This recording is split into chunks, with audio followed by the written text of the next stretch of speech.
Co-President of Asian Association for Language Assessment (AALA), Jessica Wu menyatakan, konferensi ketiga AALA mengangkat tema Meeting New Challenges in Language Assessment, a tribute to Alan Davis. Alan Davis adalah seorang figur terkenal di bidang pengujian bahasa Inggris untuk keperluan khusus dan bahasa Inggris akademik. Pria kelahiran tahun 1931 itu mencetuskan teori utama di bidang linguistik terapan, menjadi figur penting dalam pengujian dan penilaian bahasa, serta mentor bagi banyak sarjana dan generasi muda. Bali, dalam hal ini Fakultas Sastra dan Budaya Universitas Udayana, dipilih sebagai penyelenggara konferensi ketiga AALA, dengan alasan untuk memperkenalkan Bali melalui event ini ke tingkat Asia, bahkan dunia di bidang language assessment.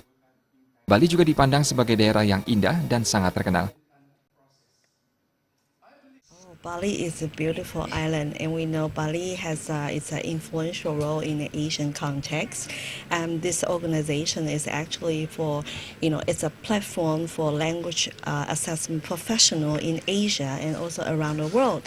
So we like to introduce Bali to other professionals from the other places in Asia, and we have so far enjoyed our stay, and we thank the local host, the Udayana University, for all the extraordinary efforts to make the event possible.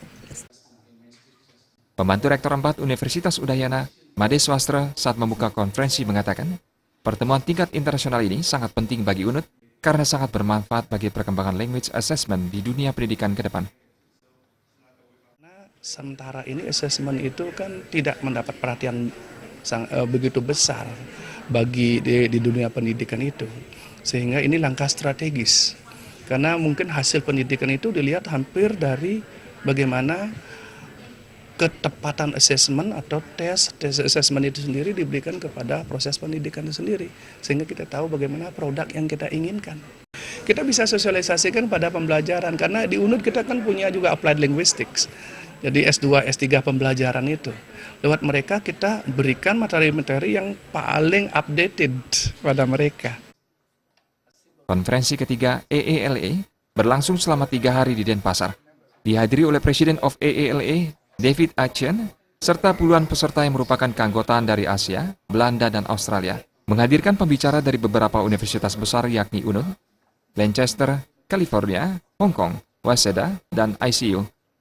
Asian Association for Language Assessment AALA dibentuk pada bulan Juni 2014 saat berlangsungnya Language Testing Research Colosseum di Amsterdam. AALA bersinergi dengan International Language Testing Organization. Konferensi pertama diadakan di Hangzhou, China, dan kedua di Bangkok, Thailand. Darmawan dan Triasa, Bali TV.